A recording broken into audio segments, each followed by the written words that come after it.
नमस्कार दोस्तों। आज कांग्रेस पार्टी की जो अखिल भारतीय कांग्रेस कमेटी है उसकी जो संसदीय दल की आज बैठक सोनिया गांधी ने पार्लियामेंट हाउस में करी और उन्होंने अपने सभी सांसदों के साथ में चर्चा की। और ये चर्चा किस चीज को लेके थी कि कांग्रेस पार्टी का जो 5 राज्य हैं उनमें परफॉर्मेंस क्यों खराब रहा, क्यों अपेक्षित सफलता नहीं मिली और उसके पीछे वजह क्या थी। उन सारी वजहों पर जब उन्होंने चर्चा की तो बहुत सारे मसलों पर आया। उन्होंने सबकी राय भी जानी और अपनी बात भी रखी। इस दौरान उन्होंने बहुत सारे मुद्दों पर खुलकर बात की और कहा चिंतन शिविर होते रहना चाहिए और यह नियमित प्रक्रिया होनी चाहिए। तो इस बात को लेकर के सोनिया गांधी ने बिल्कुल सबको ताकीद किया। उन्होंने एक चीज कही वो बहुत महत्वपूर्ण है। उन्होंने कहा इन 5 राज्यों में हम क्यों चुनाव हारे इस पर गौर करने की जरूरत है। इन 5 राज्यों में चुनाव हारने के पीछे जो वजहें फौरी तौर पे उन्होंने बताई। उन्होंने कहा एक तो गुटबाजी थी, दूसरी लोगों का अपना लालच था, तीसरी चीज थी समर्पण के भाव की कमी थी और चौथी कुछ लोग सिर्फ अपने को ही श्रेष्ठ साबित करना चाहते थे। तो ये आप समझ लीजिए कि सिर्फ अपने लिए सोचने के कारण पार्टी हारी।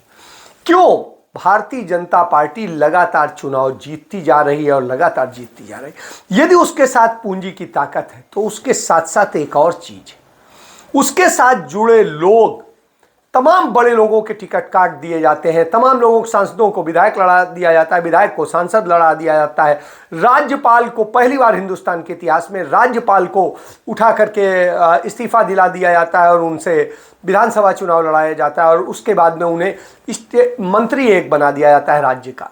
आप समझिए, जिस एक तरह से वो राज्य अध्यक्ष होती हैं और दूसरी तरफ वो एक मंत्री बन जाती हैं और सामान्य मंत्री बन जाती हैं। तो आप समझिए ये भारतीय जनता पार्टी है, ये उनके नेताओं का है। तो इस चीज को सीखना पड़ेगा। और इससे ज्यादा अच्छी स्थिति कांग्रेस पार्टी में हुआ करती थी। वहां पर लोकतंत्र का अभाव है क्योंकि वहां पर कोई भी नरेंद्र मोदी या नेतृत्व के खिलाफ एक शब्द नहीं कह सकता है, एक सवाल नहीं उठा सकता है।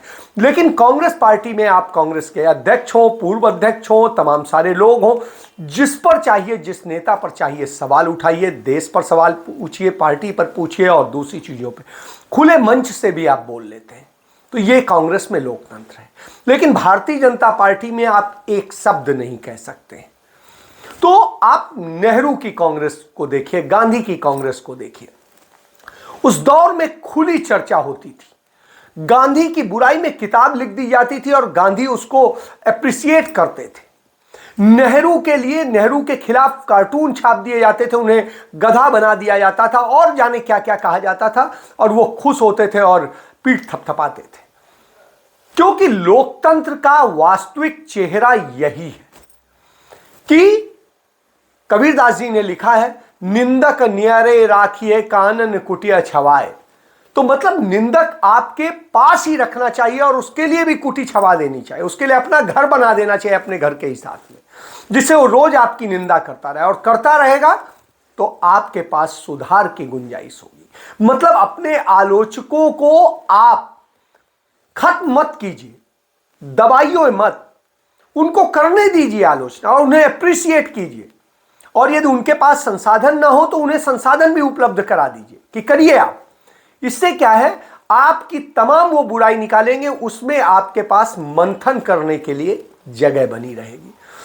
तो सोनिया गांधी ने आज अपने पार्टी के नेताओं से यही कहा कि आने वाला वक्त और भी बड़ा चुनौतीपूर्ण है। अभी जो चुनौतियां थी वो कम थी, अब इससे भी बड़ी चुनौतियां आने वाली हैं क्योंकि पूंजीपतियों ने पूरी तरीके से सत्ता पर कब्जा कर लिया और सत्तारूढ़ दल उनके इशारों पर चलता है। कांग्रेस पार्टी के पास में उसके अपने लोगों के पैसे और उस धन से ही लड़ना है, अपने बड़े सीमित संसाधनों से लड़ना है और सबसे बड़ी धनवान पार्टी से लड़ना है। उस पार्टी से लड़ना है जिसने 8 साल के भीतर हिंदुस्तान के 650 जिलों में अपने आलीशान दफ्तर बना डाले, जिसने हजारों लाखों करोड़ के एसेट्स बना लिए हैं, एक्स्ट्रा एसेट्स बना लिए हैं, गाड़ियां ले ली हैं, दूसरी चीजें। जो प्रचारक आरएसएस के पैदल चला करते थे, साइकिल्स चलते थे, किसी और चीज से चलते थे, आज वो लग्जीरियस गाड़ियों से चलते हैं और लग्जीरियस जीवन में रहते हैं, एयर कंडीशन वातावरण में रहते हैं। तो आप समझिए, और कांग्रेस पार्टी के पास में आज अपने केंद्रीय कार्यालय का किराया देने के लिए भी पैसा जुटाना मुश्किल हो रहा है। तो इससे समझिए कि जिस कांग्रेस पार्टी पर लोग आरोप भ्रष्टाचार के लगाते थे, उस पार्टी के पास पैसा नहीं। तो पैसा कहां गया? जो पैसा उस समय के तमाम सारे भ्रष्ट लोगों ने और सुविधा भोगी लोगों ने कहीं पर भी एन के एन प्रकार जमा किया, उन्होंने अपने लिए किया, पार्टी को नहीं दिया, पार्टी के शीर्ष नेतृत्व को नहीं दिया। आज की लड़ाई वो लड़ रहे हैं।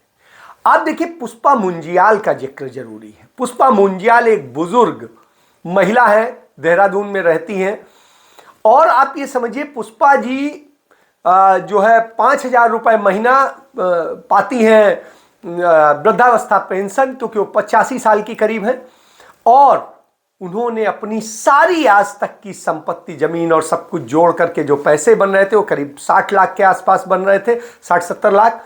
तो उन्होंने वो सारे पैसे जो है राहुल गांधी के नाम से एफडी कर दिए। क्यों? क्योंकि उनका कहना है कि एक तरफ तो पूंजीवादी लोग लोकतंत्र को खत्म करने वालों को दे रहे हैं, तो दूसरी तरफ जिसकी दादी ने, जिसके पिता ने अपना पूरा जीवन कुर्बान किया हो इस देश के लिए, जिसके दादी के पिताजी ने इस देश के लिए अपना सब कुछ दे दिया हो, जिसकी परिवार की 11 पीढ़ियों ने इस देश के लिए शहादत दी हो, उस परिवार के का साथ देना चाहिए। और राहुल गांधी एक सच्चे व्यक्ति हैं और सच की लड़ाई लड़ रहे हैं, इसलिए मैं उन्हें दे रही हूं। तो आप समझिए, यह एक समर्पण का भाव होता है लोकतंत्र के लिए, और वह देखने को मिला।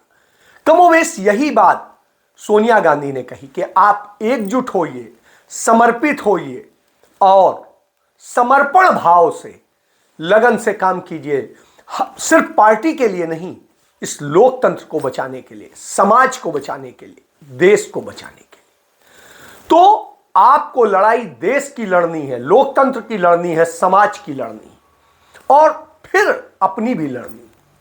तो आज समझिए कि यदि ये पार्टी बचेगी तभी लोकतंत्र बचेगा, क्योंकि चाहे पक्ष में हो चाहे विपक्ष में हो, विपक्ष भी मजबूत होना ही उतना जरूरी है जितना पक्ष मजबूत होता है। और कल के दिन आप पक्ष में थे, आज नहीं है, हो सकता है कल फिर आएंगे।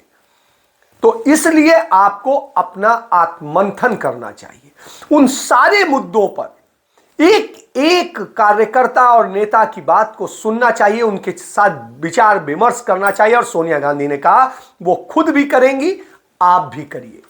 तो अपने सभी नेताओं से उन्होंने कहा। उन्होंने एक और बात कही को जो G23 मीडिया ने नाम दिया है। G23 मतलब कांग्रेस पार्टी के जो नाराज नेता थे और जो गांधी नेहरू परिवार पर लगातार हमला बोलते हैं, लेकिन ये वही नेता हैं जो सदैव मलाई खाते रहे। कांग्रेस पार्टी के सत्ता में रहते मलाई खाते थे, तो ये मलाई के आदी हो गए। इन्होंने एक गुट बना लिया जिससे कि भारतीय जनता पार्टी उनको सपोर्ट करती रहे, नरेंद्र मोदी खुश रहे, इसलिए वो कांग्रेस और गांधी परिवार पर हमला करते हैं। इसीलिए उनको नाम दिया गया G23। और ये G23 के तमाम सारे नेता तो दूसरे दलों में भाग गए हैं, भाजपा में मतलब, या वो दूसरे में जाने की फिराक में है। जिन्हें जगह मिल रही है वो जा रहे हैं, नहीं तो रुक रहे हैं। तो अब जिन्हें कोई पूछ नहीं रहा है वो ये करके अपना अस्तित्व बचाने की कोशिश करते हैं। तो आप समझिए, लेकिन सोनिया गांधी ने एक बड़ा दिल दिखा। उन्होंने कहा इन G23 के नेताओं की भी यदि सुझाव और विमर्श और आलोचनाएं इस योग्य होंगी तो मैं उस पर भी चिंतन करूंगी, विचार करूंगी कि कैसे उसको भी सुझाव और सुधार के लिए यूज किया जाए। तो आप समझिए कि एक बड़ी अच्छा संदेश दिया। उन्होंने एक और दिया को जो निष्क्रिय लोग हैं और जो ऐसे लोग हैं जो पार्टी को खत्म करने की कोशिश करते हैं, ऐसे लोगों को सुधरना पड़ेगा। और यदि नहीं सुधरेंगे तो पार्टी भी उन्हें एकोमोडेट नहीं करेगी, समझेगी नहीं। तो आप समझिए कि अब उनके लिए भी एक प्रकार से बड़ी शालीनता से चेतावनी है कि आप भी सुधर जाइए। अब देखते हैं, कांग्रेस का सुधरना इसलिए जरूरी है क्योंकि कांग्रेस ने ही इस देश की आजादी की लड़ाई लड़ी, देश को आजाद कराने के बाद देश बनाने की लड़ाई करी। आज जितना कुछ पूरे देश के अंदर सार्वजनिक क्षेत्र पर इंफ्रास्ट्रक्चर खड़ा है या निजी क्षेत्र पर भी खड़ा है, उन सब के लिए माहौल, नीतियां और सब कुछ बनाने का काम कांग्रेस ने किया। तो इसलिए जरूरी है कि कांग्रेस एक मजबूत पार्टी के रूप में सदैव देश में उपस्थिति बनाए रखे और इसकी चिंता हर लोकतंत्र प्रेमी को करनी पड़ेगी, हर समाज के प्रेमी को करनी पड़ेगी, क्योंकि कांग्रेस ही एकमात्र ऐसी पार्टी है जो जाति और धर्म से ऊपर उठ के सर्व समाज की बात करती है। और कांग्रेस पार्टी ही ऐसी है जो जनता के लिए सरकार चलाती है। तो आप समझिए, चंद नेताओं ने उसे बदनाम करने की कोशिश की, तमाम आरोप लगाए गए, तमाम लोगों ने सत्ता पाने के लिए कैंपेन चलाई उसको भ्रष्ट साबित करने के लिए, लेकिन उन्हीं की सरकारों में साबित हुआ कि कांग्रेस पार्टी में एक भी भ्रष्टाचार ऐसा नहीं हुआ था जो आरोप लगाए गए थे।